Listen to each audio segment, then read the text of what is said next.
I want to, before I get into my press conference and the points I want to make, I want to acknowledge and thank several people who've been instrumental. I want to start with Chairwoman June Speakman, who you'll hear from earlier today. Yes. Absolutely. I have some remarks, but June has been tireless, hardworking, countless hours all throughout the year, not just when we're in session. Commission on Affordability, always checking on the best practices, going to conferences on housing all over the country, trying to figure it all out. And she's been a champion beyond champions. June, thank you for what you've done. I want to recognize my good friend, the mayor of East Providence, Bob DeSilva, who will also speak. He's the new head of the League of Cities and Towns this year as the chairman of it. And Mayor, thank you for the work that you've done. Obviously, members who've served on the Housing Commission, Affordability, all the commissions, they do so in a volunteer capacity. Tom Della, chairman of the Land Use Committee, he'll speak also. Our new Housing Secretary, Deborah Goddard, thank you for being here today. Thank you for your continued support. John Marcantonio from the Rhode Island Builders Association. Joel Rocha, who has been a contract attorney who's been helping us write a lot of the technical legislation. It's been very, yes, thank you. Yes, she absolutely deserves it. And I'd also like to thank someone that most of you probably don't even know, but I certainly know very well. He works extremely hard. He makes it all happen. Today is an especially difficult week for him and his people at Ledge Council. I'd like to thank Paul Zarella. He's the director of our legislative staff. He not only oversaw the final drafting of all this legislation, he reviews and signs on every bill, not only legislation that becomes law, but every bill that's just an idea, and he does it so well. And let me tell you something, it's not easy to have 75 bosses all come at you once, all with time-sensitive issues, all who thinks that their issue is the most important issue. Paul, thank you for what you do. It does not go unnoticed or unappreciated. And finally, thank all of you for coming today. This is the 5th consecutive year that I've announced a package on housing legislation. I want to thank all of the media who keep continuing to cover this, who bring stories and highlights of Rhode Islanders who are struggling to find and keep their homes. I'd like to thank all the advocates and commission members who've worked side by side with me to make housing more accessible for all Rhode Islanders. Since I became Speaker in 2021, the General Assembly has passed almost 50 new housing laws. We've made historic investments, hundreds of millions of dollars, and we've made incredible progress. And yet, here we are. The reality is, the average family in Rhode Island still cannot afford to buy a home in Rhode Island. In the last 5 years, the price of a home in Rhode Island has nearly doubled. There's not a single municipality in Rhode Island where a family with a household income under $100,000 can afford to buy a home. According to the Rhode Island Department of Labor and Training, the state's median household income is $74,000. Working families are priced out of the housing market, and not just for home ownership, but also for renting, because rents are skyrocketing too. Increases in rent directly correlate to an increase in homelessness.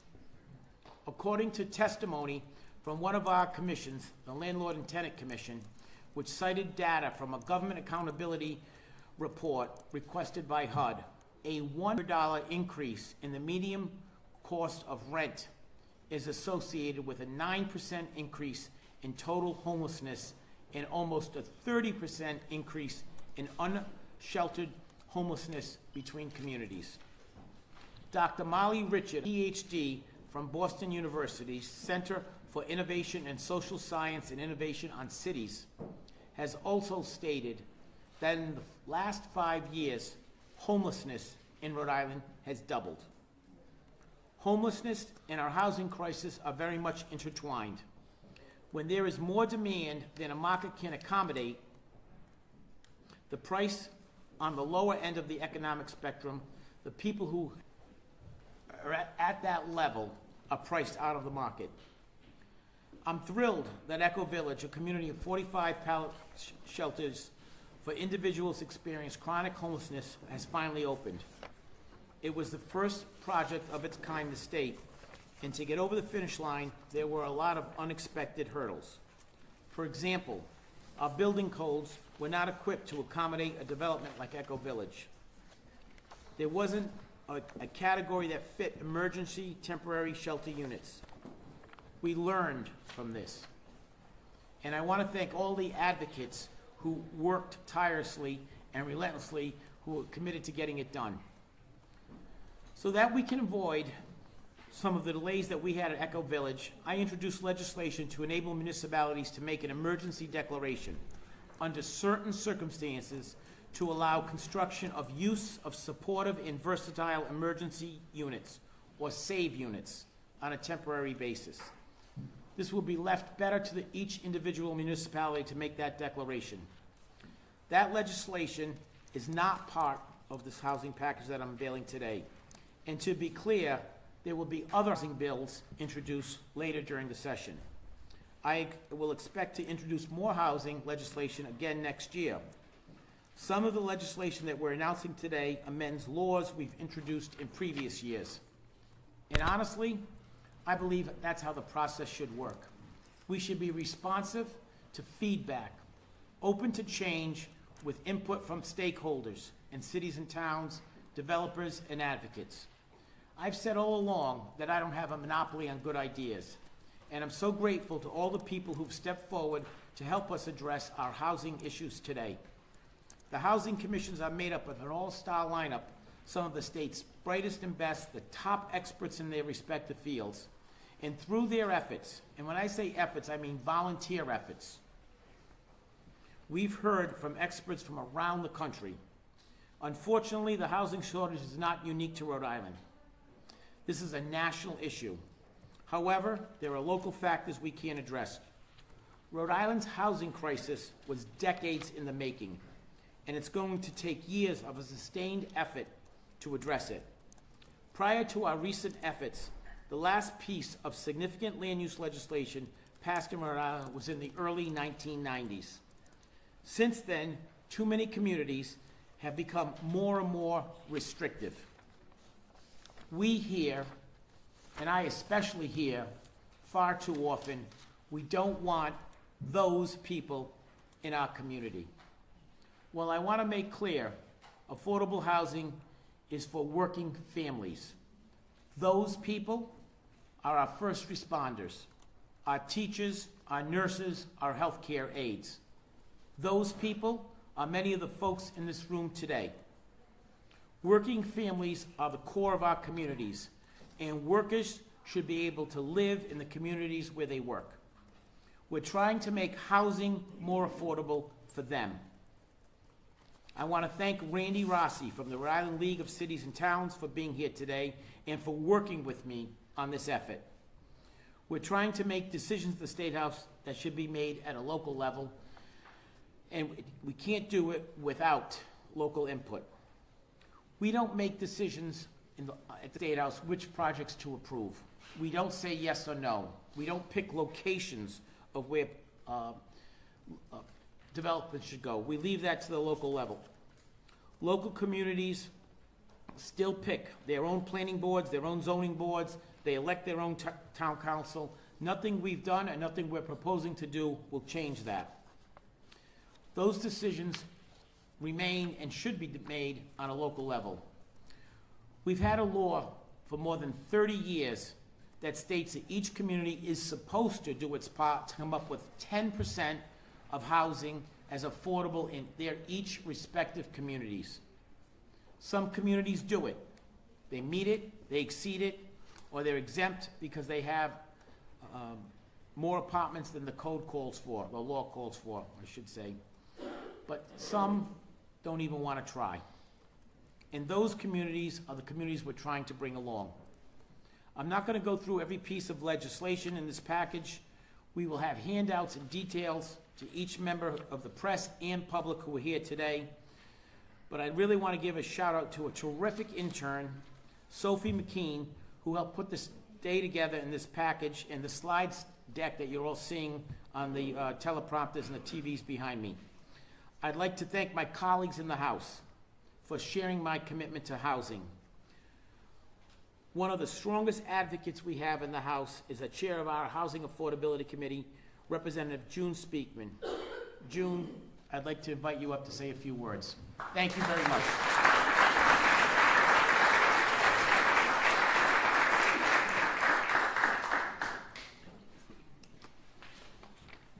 Thank you, Speaker. Thank you all for coming. Look at y'all, all the people, all the housing people. They're in the room. Makes my heart beat fast. All right.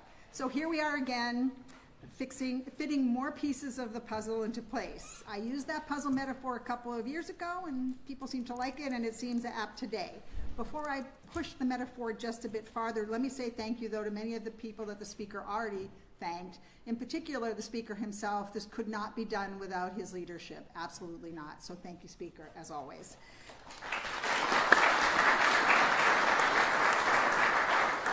And thank you to Lynn Urbani and Joelle Rocha, without whose constant work these bills could not take shape.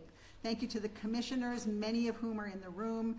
As the Speaker said, this is our Housing Brain Trust, and without them, we could not create such good legislation. Thank you to the Housing and Municipal Government Committee. I see Chair Casey in the back there. Those are the folks who have to process the legislation and make sure it gets to the floor, and they do very hard and good work on this. Thank you to the advocates, and they are relentless and noisy, and they certainly let you know when you're on the wrong road and try to put you back on what they see as the right road. And thank you to my colleagues in the House. There are too many of you here to name, and that's the Speaker's job anyway. Since he didn't do it, I don't feel obliged to. So thank you very much. So back to the puzzle metaphor. There's that piece about increasing supply. And you remember when the Speaker first started talking about this, he talked about supply, supply, supply. And many of these bills focus on that, either by continuing to streamline the approval process or by encouraging more flexible use of our land and of our existing structures, such as schools that are no longer being used or former mills. There's the piece about not just building anything, anywhere, for anyone, but continuing to gather data, enhance our planning infrastructure, and strengthen the organizational capacity of the Department of Housing, which we are doing now under the leadership of Secretary Goddard, and she's a fabulous partner. I've enjoyed working with you in your few months, and I look forward to many more productive months and years, hopefully. This puzzle piece includes encouraging 2-, 3-, and 4-unit structures and mixed-use zoning so that people can live near where they work and shop and receive other services. So that young families can finally buy their starter homes. We hear about that so often, that young families cannot find starter homes. That includes apartments too. And so that seniors can finally sell that 4-bedroom house that they're not using anymore and move into an affordable, accessible apartment. And there's the puzzle piece that addresses the ongoing crisis of homelessness. The SAVE Act that the Speaker referenced is a giant step there, and increasing supply. And economists say that increasing housing supply for all income classes will necessarily and naturally free up housing at the bottom end of the income scale. That's not necessarily true, so we can't rely on that, and we must continue to support the work of organizations like Crossroads, our public housing authorities, and our community development corporations with the funding they need to build and operate housing for our most vulnerable populations. These bills are not about funding. The governor and the finance committee are about that, and I know they're working on that. So 5 years ago, when we started this work, the puzzle table was on the puzzle table was an incoherent mix of pieces that were housing policy, or not really housing policy, for the state of Rhode Island. With these 5 years of bills and bills of the future and all the other work that all of you do at the department, at Rhode Island Housing, and elsewhere, that picture is beginning to take shape. It's a good picture. We've got a lot more work to do. Thank you for your support for this year's work. Thank you, Speaker.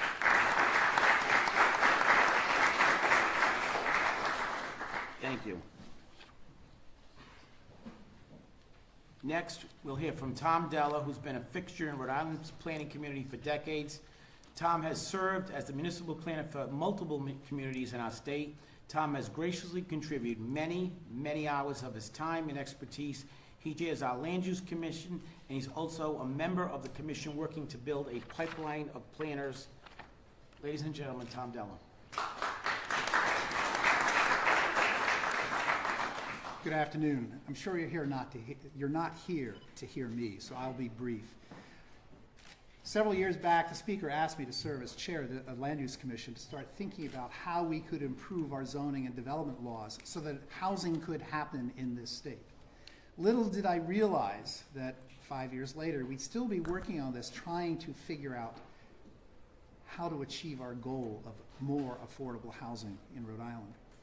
I think that I've been doing this work for a long time, and in the 70s and 80s, when we were looking at development, it was just happening willy-nilly, and it was not really thought about. And developers pretty much had free rein because our laws were so limited in what the local communities could do. But with the adoption of the new enabling legislation in the late 80s and early 90s, controls started coming in place that limited the potential for development. And so here we are today, 30 years after the laws, trying to figure out how to, in a sense, grease the wheels so that development can happen. But while a community still maintains its own vision through its comprehensive plan and through its zoning ordinance. We are, as the Speaker said, introducing some more fixes and changes, and we'll continue to do that in the coming years, because this is not a static process. This is fluid. It's changing. We need to understand the changing times. We need to understand the difficulties that we face. And I look forward, Mr. Speaker, for this process continuing. And I really want to thank you for the leadership, because someone needed to step forward to help us do this. And so thank you.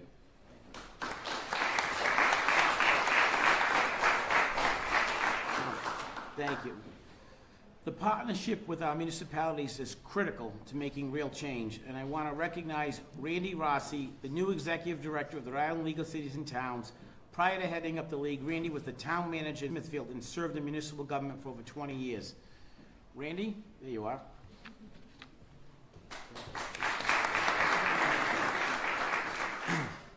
Thank you, Mr. Speaker, and all of his team.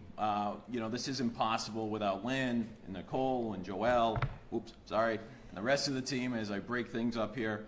But it's the open door policy that allows the communities to have their voice be heard. There's not a single time that I reach out, they don't take my call, a text, an email, and it's all about taking that feedback and putting it into what's before you today.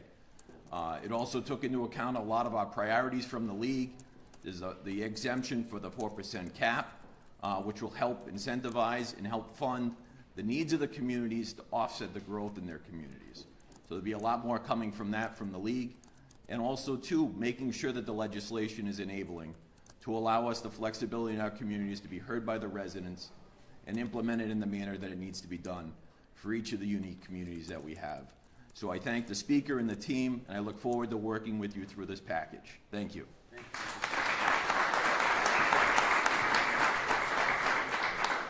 Thank you, Randy. Now, Mayor Bob, one of the excellent municipal partners, we'll have to say a few words, and then I'll be happy to take any questions. Mayor De Silva. Thank you, Speaker. I just wanted to come up here, and from my perspective as a municipal leader and the president of the league, I just wanted to say thank you to you and your leadership team for putting forward this legislation. Already in 2025, you've heard how the Speaker has introduced legislation to streamline the process of getting more pallet shelters in place if needed, or additional housing during emergency crisis events. I just wanted to share with you the type of calls I get all the time. Who needs affordable housing? It's those people who've been living in homes for maybe 20, 30 years. They're now older folks. Some new person comes along and buys the property, and they raise the rents. I get those calls all the time from older folks, elderly people in their 60s and 70s, in tears, talking to me about, hey, I just got a new landlord. He's just raised the rent. I can't afford this. Where am I going to go? Can I get into one of your housing high-rises? We've got a several-year backlog to get people into our housing high-rises. So I want to thank the Speaker and his team for doing everything they can to introduce legislation to streamline the process, to create greater flexibility to local municipalities so that we can bring more housing to our communities. Thank you, Speaker, for your efforts on this. Thank you. Thank you.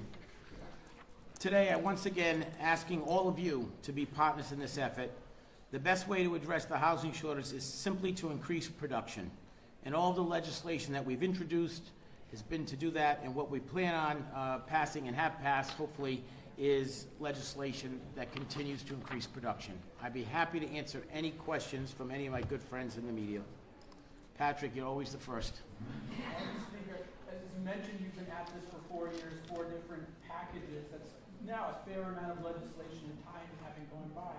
Have you seen any tangible progress on the road to production? Yes.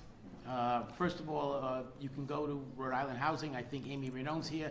She could list out for you, I don't want to give out numbers because I'm probably giving them out wrong, the amount of homes that we have, new affordable housing units that are under construction, that either been rehabilitated or new construction. In addition to that, Roger Williams University, along with Rhode Island Housing Works, I believe, has indicated that since the year 2022 to 2023,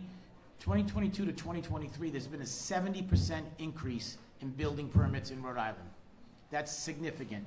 If you look at the housing court that we have established, it's technically a housing calendar inside the Superior Court. The backlog has gone dramatically down. You can talk to Judge Gibney or Judge Lanfear, they'll give you statistics. Those are 2-3 areas of tangible success. This problem has been 30 years in the making. The first year I became Speaker, so it's going to take a sustained effort. We're in the middle of that sustained effort. I am happy with the progress, but we have a long way to go. And that's evident by the market changing, by interest rates changing, by an influx. I did an interview earlier today with a local TV station, I don't mind saying it, Channel 12, Ted Nisi, and he's saying to me that there's been a significant increase from single digits to 23% of out-of-state people coming into Rhode Island and buying the homes here. That's a good thing. It's not a bad thing, but it just hurts supply. Rhode Island is a beautiful state. It's a state that I love very much. And I will tell you that it's good that people want to come here and live, but we need to increase supply so we can accommodate those people and the people who are here looking for homes. We have a great train system into Massachusetts. The T stops in Warwick, North Kingstown, Providence, and Pawtucket. The Pawtucket station is new and it's at full capacity. But don't forget, trains work 2 ways. People who live in Massachusetts now are coming to Rhode Island, buying a home here because they can still get more money, more home for the dollar, and commute to Massachusetts. Compared, I know things are expensive. I know rents are high. I know prices of homes have doubled, but we're still, comparatively speaking to Massachusetts, Connecticut, our bordering neighbors, a better value. And that's why you see a surge in demand. Because Rhode Island, despite of all of our own self-criticism, is a beautiful place to live. And people want to live here. People love Rhode Island. People I come to, I mean, I travel a lot. I talk to speakers from around the country. I was talking last weekend to the Speaker of Montana. He said, I want to retire in Rhode Island. I said, how did you ever get to Rhode Island? And I invited him to come and speak to the House. He married a girl from Warren, Rhode Island, in June Speakman's district, and he comes to visit every year, and he loves Rhode Island. So I invited him to come and speak to Rhode Island General Assembly. In terms of increasing supply, are you going to do anything in response to when something happens, like when the mayor of Johnston forcefully opposes a 250-plus unit apartment complex that would make a significant bite in the housing crunch? This is what I will say to that. The Senate President and myself issued a joint statement. In the 47 pieces of legislation we've introduced and passed, and the legislation we're going to be introducing later today, we don't pick what location to put a house. We don't tell the communities where to place them or how many units to place them. We let the local communities do that. In the statement, we said, and I hope this is still, and I'll say it again today, that if the town really truly does need that for a municipal complex, we would hope that they would repurpose the fire stations, the town hall, and the police station that will all be relocated on that site into housing. Because the need for housing doesn't go away. We let the local communities make the decisions. Ultimately, I think your question is, am I ready to inflict penalties on the municipalities? I am not ready to do that at this point. I'm hopeful, especially with the renewed leadership of the League of Cities and Towns who spoke here today, the new executive director, the new chairman, that we can work collaboratively. If you know anything about Joe Shekarchi, he wants to bring everybody to the table. He has an open door policy, and he wants to work together. And I'm seeing that, and we are seeing results of that. I met recently with South Kingstown. They have a development for affordable housing called Champagne Heights. When would you see a community like South Kingstown support affordable housing? 3 years ago, I didn't see it. 2 years ago, I didn't see it, but I saw it this year, and I hope to see it again. And there are other communities that typically you wouldn't think want housing, affordable housing. In the western communities, I don't want to say them, but I've met with municipal leaders and legislative leaders in some of the western communities, and they came to me and they said, Speaker, we want housing, help us get approval from Rhode Island Housing, help us give us some infrastructure money for a water line or a sewer line. I see the change happening in communities, and I want it to continue. And by the way, there's a long way to go for certain communities, and there's always going to be communities that are resist us. Let's talk about Narragansett for a minute. The Narragansett Town Council adopted a bunch of ordinances to thwart some of the laws that we passed 2 years ago. Well, I'm happy to say that those people who voted for that are all out of office today. They were all voted out of office. And I will tell you that there was a planning board that was elected in another community that opposed a lot of housing, and they're out of office as well. So I think the mood is getting there. We get a lot of feedback. There's been a lot of public polling on it. Healthcare and housing, number one and number two. Don't forget the bond passed by the housing bond, the single largest housing bond in the history of Rhode Island, $120 million, passed by almost 70% of the vote. It's outstanding amount. So people want housing. They might not want it in their neighborhood a lot of times, but they want housing. And we hope the cities and towns can look at abandoned schools, abandoned municipalities, and a way to repurpose that. We have a lot of legislation that we have passed, laws that are on the books for adaptive reuse, to turn factories, I think it comes to mind Pawtucket Memorial Hospital, old hospitals, old factories, old commercial buildings, industrial buildings, into housing. We've made that process a lot easier. Speaker, you said that you're not open to penalties or... Not at this time. Right, okay, but you also said that you want to help communities along who don't even want to try to reach their 10% minimum. So how exactly, if at all, will this package mandate or encourage, require some of these municipalities to make annual progress, at least toward that 10% minimum that's been in effect for 30 years? It's a very good question. Let me just tell you, it's hopefully through education, through partnership with the league, through having an open door policy, to getting a whole new generation of planners who understand that, and people who understand that we can have sustainability, we can have a good environment, and we can have housing, we can have good business practices, and we can have housing. I sense, even with some of the communities that were not supportive in the past, a change in the mood and a change in attitude. Would I like to see it faster? Absolutely. Would I like to see more communities join Providence and Warwick and East Providence and Pawtucket and Central Falls, which are leading the way? Sure, I would. But those communities that I mentioned have a lot of more infrastructure. So that's part of the problem. Sometimes it's a legitimate excuse. Sometimes it is an excuse not to do housing. There's always a way to say no to every single project. You can find a no. What makes it difficult is to find the yes. And I'm hopefully encouraged in working with that. And I think that just having these press conferences, introducing legislation, getting the press to report about it, all plays its part. And people are realizing it. They're seeing the bond issue passing by 70% of the vote. They're seeing that communities that thwarted this lose elections. I can talk about June Speakman. She ran against an individual in her reelection who was anti-housing. She blew him out. I can talk about Senator Reptakis. He ran against somebody in Coventry who was anti. The guy ran against him, campaigned against him on an anti-Joe Shekarchi platform. And Senator Reptakis blew him out on housing, by the way. Not me personally, on my housing package. When is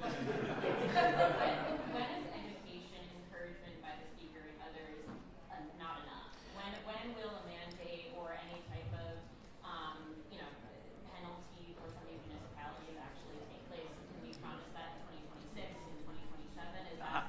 I never promise anything, especially in the future. We just have to elect to take a wait and see attitude and see what happens. But I'm encouraged to see more and more communities support it. There are still a few communities that are holdouts. We're going to try to work with them, try to be good partners with them, and hopefully they will see the light. And if not, then there's things you can do. It doesn't necessarily mean penalties. Maybe it's freezing state aid. Maybe it's capping state aid. Maybe it's giving incentives to the communities that do have put more housing in. I mean, there's a lot of alternatives. But I'm hopeful that, like I said, collaboration, education, understanding, open dialogue bears fruit. Just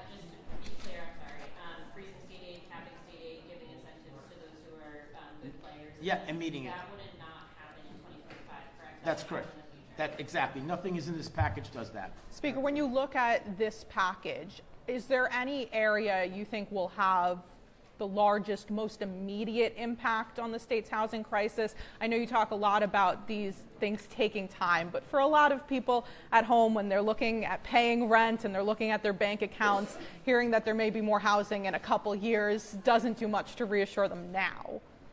I wish, Gabriel, I wish I could have immediate fix. I wish there was one piece of legislation that could solve the problems either for rental or production. Unfortunately, building a home or new construction takes time. The permitting process, sometimes the planning process, the zoning process, the engineering process, all take time, unfortunately. And it just takes a long time between the actual issuance of a building permit and then an issuance of a CO, a certificate of occupancy. So housing is never an immediate fix. I wish it was. A lot of the bills we've passed, we're seeing progress, and I'm happy with the progress. I would encourage you to contact Rhode Island Housing. They'll list the number of units that, with the ARPA money that we've used and the money that we use, we have a dedicated revenue stream as well for affordable housing. We're making progress. There is no immediate fix, because I will tell you this, if there was, it would be here, and I would push it, or I would have pushed it before. It just doesn't exist. I wish it did. Is there any bill of these 12 that you think will have the largest impact? I think it's a cumulative effect. I think we're going to try to make some technical changes. We've got some feedback from them. There's a list of them. I'll be happy to go over each one of them with you individually after. But I think it's very important that we understand that, again, if there was one silver bullet somewhere, I would make it the one bill and we'd pass the silver bullet. It just doesn't exist. It's just too complicated. There's too many intricacies regarding building a home, building multifamily home. You got parking, you got landscaping, you get lighting, you get sewer capacity, you've got all kinds of environmental regulations, you've got water capacity, you've got every municipality, planning board, historic board, all want to have their imprint on a house. Even in some communities, we have design review standards, which they have to actually pick the kind of windows. We're in a historic zone, they want to pick the kind of windows, and they're not picking the local Anderson window you buy at Home Depot or Lowe's.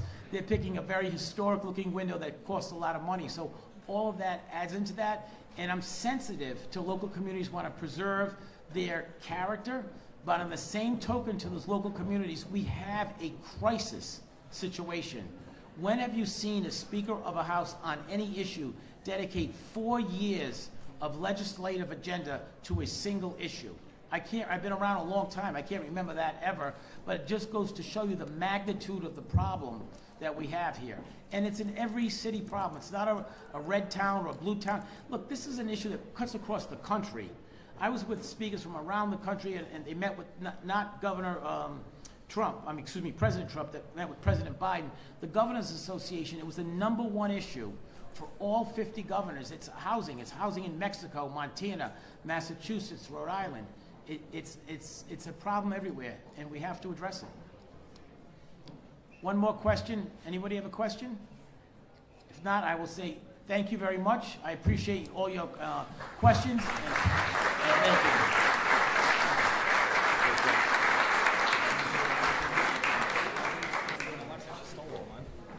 you. Yeah, I know. I mean, I was towards the end.